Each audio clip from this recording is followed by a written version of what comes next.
Yoselyn Ortega was born in 1962 in the Dominican Republic. She was one of 8 kids, and 2 of her siblings had sadly died while she was living over there. Her and her surviving siblings would apparently move to the United States. She gets married in 1995, and apparently they have a son. They apparently get divorced in 1999, sends her son back to the Dominican Republic to be raised by family, and she gets a job while still in America, but of course sends money back to the Dominican to help raise her son. So in 2010, I guess when the son was deemed old enough, she had him moved into the U.S. They were staying in an apartment that apparently they were subletting, and they eventually would move out when the owner had come back. So then they would go stay with one of Yoselyn's sisters. And so Yoselyn apparently would start babysitting for the KRIM family.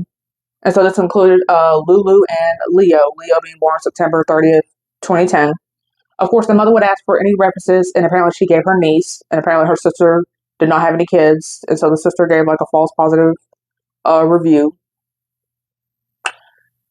And so apparently the KRIM family had actually went to the Dominican Republic and has actually spent the holidays with Yoselyn and her family.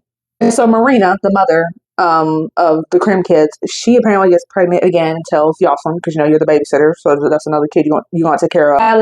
Sadly, apparently this pregnancy resulted in a miscarriage. Yoselyn would apparently ask for more hours at work because apparently I guess like she needed the money because you know she's raising her son by herself, and apparently it would get denied. So on the day of October 25th, 2012, apparently Marina, the mother, she would have Nessie, who was a younger sibling.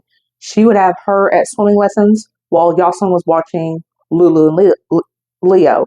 Lulu apparently had ballet lessons afterwards, and they were supposed to meet at Lulu's ballet lesson. Yoselyn would apparently destroy her own phone and insurance card. She then apparently stabs Lulu and Leo multiple times before leaving their body in the bathtub, obviously for dead. So then Marina came back to a quiet house. She goes downstairs and asks the doorman of the apartment, like, hey, did you see my kids leave? And the doorman says, no, I did not see your kids leave. And she goes back upstairs, does some looking, and then she finds her own kids apparently all bloody in the bathtub. Yoselyn apparently had not done anything to herself, and I guess was waiting for Marina to come back home. She proceeds to stab herself in the neck and slit her wrist in front of Marina. Obviously, Marina's running out of the apartment screaming at this point. Neighbors apparently actually thought the kids had been kidnapped, so they called the police. So Yoselyn also at this point, she is still alive, so she's rushed to the hospital. And then she claims that Marina apparently was upset because you're not interacting enough with the kids, and that you're giving them junk food.